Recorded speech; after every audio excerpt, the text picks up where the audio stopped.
Your name, please, and the title of your book. My name is Mina Esguerra, and my books are the Interim Goddess of Love trilogy. Wow, nakaka-in-love. Yes. Ano siya? Give us an idea about the books. So the books are about a regular college student named Hannah who finds out that she has to temporarily be the goddess of love because the goddess of love is missing.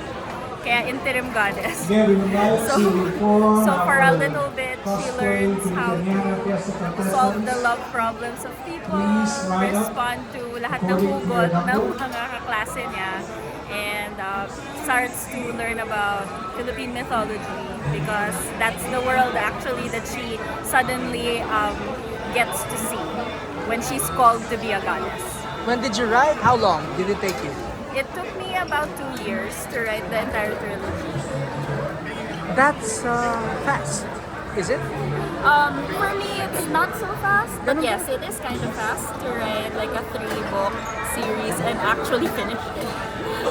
Then the next question begs to be, were you inspired? What inspired you to tackle that So, subject? I am a romance writer, so I feel like I find inspiration every day, everywhere, usually from chismis and other people.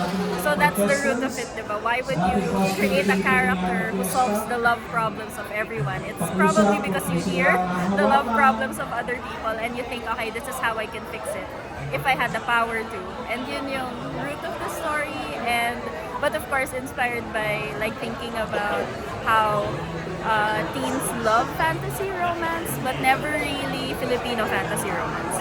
Or maybe about your own experience. Pwede ba yan? Do you sometimes put yourself? So I'm not in college anymore, but I was like Of course. I was in college the friend who was hearing the love problems of everyone who did not actually date or have a boyfriend herself. And I felt at the time that it was because I was objective. I wasn't subject to the same influence that my friends were, and kaya they were having problems. So that was fun, but also at the same time, as you get older, diba, I learned that if you've never experienced it, you're really just an outsider. So all of that was part of writing this series. How long have you been writing books? I was first published in 2009, so that makes it more than 15 years now. So paano nagbago yung readers ngayon from just 10 years ago? Actually, Especially market mo, teenagers, right? yes.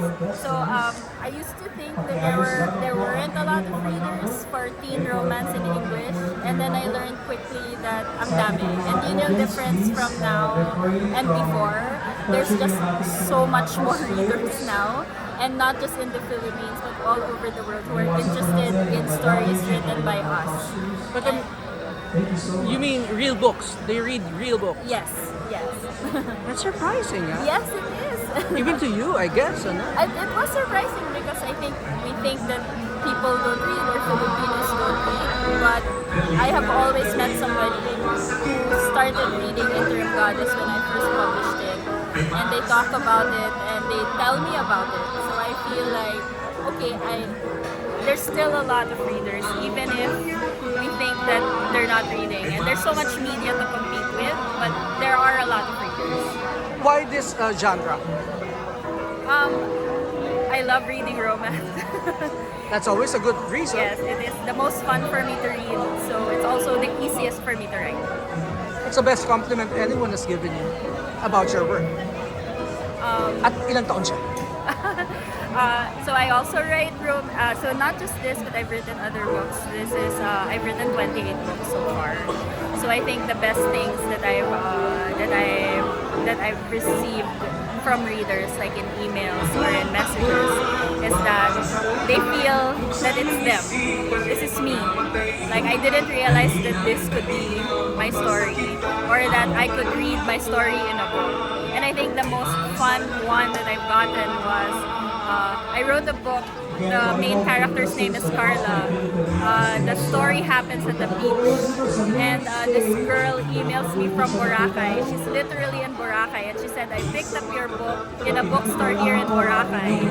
I started reading it, and I can't believe it's about me, a girl named Carla who meets a guy at the beach." And she almost didn't want to finish the book Talaga. because she was like, "I don't know what's gonna happen between me and the guy," and she didn't want to finish the book until she knew what happened between her and the guy.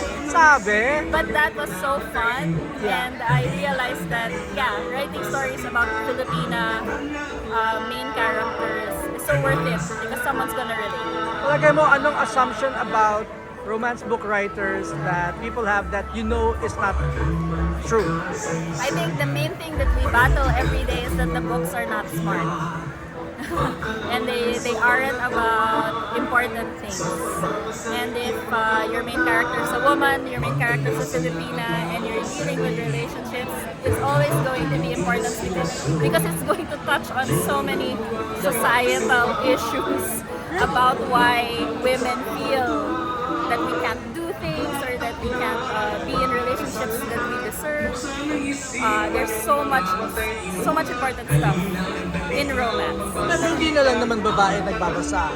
Yes, marami din naman nagbabasa like across all audiences. But I wish that they could talk about it because I think there's also societal like pressure to not admit that you're reading romance or that you enjoy something like this. So I don't know. Maybe I think they feel that they won't be taken seriously, Or it's a geeky. or it's too geeky, or like you should be reading serious stuff or darker stuff or something like that. So I feel the support because as a self-publisher I see the response of readers, but I wish everyone else saw it. Last 3 questions for number 3. Which book or character changed you? I think so. Which title? I started writing romance because I'm a fan of Sweet Dreams books. So Sweet Dreams are young adult romances published in the US, but were available here and were affordable. And I became a romance writer because of an author named Sherry Cobb-Self and a book named Wrong Way Romance and a character named Darby. And it's so foundational to me. And I feel like if I became a writer because of a teen romance book, then someone else is going to be a writer because they read a teen romance book also and felt that they saw themselves in it. Second to last, ano ang power ng Pinoy author? Pinoy author. I think Good evening, everybody. How are you doing? I think I see some folks I in think wigs over there. you're so I see the powerful, contestants. actually, I'm so because excited. I'm going to ask you because I don't feel your presence. I don't hear your voices. or How are at you least we're made to doing? believe that Pinoy is There you going go. to You can do better But than that. events like this Hello, have proven to hi. me that they do. There you go. Are And you they- excited? They listen when You know, we little birdie talk told me this about is one of the things. most And they anticipated actually parts have respect of for the authors. Philippine And Book that's our power. Festival. So we should use our Our power wisely, cosplay I think. Filipiniana Fiesta.